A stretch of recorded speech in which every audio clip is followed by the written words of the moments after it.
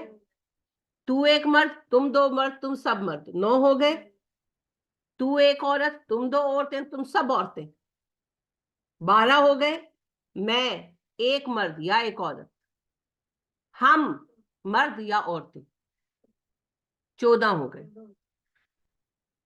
اور آپ یقین کریں کہ ایک عرصے تک میں نے یعنی کہ عربی کو ایز لینگویج سلیکٹ کیا تھا, تو ایک عرصے تک یہ کوئی نہیں بتا پاتا تھا. میں آپ کو سنجیدہ بات کر رہی ہوں. میں اپنے استادوں صاحب کا بہت احترام کرتی ہوں, بہت پیار کرتی ہوں, مگر استادوں کی بھی قابلیت ہوتی ہے نا.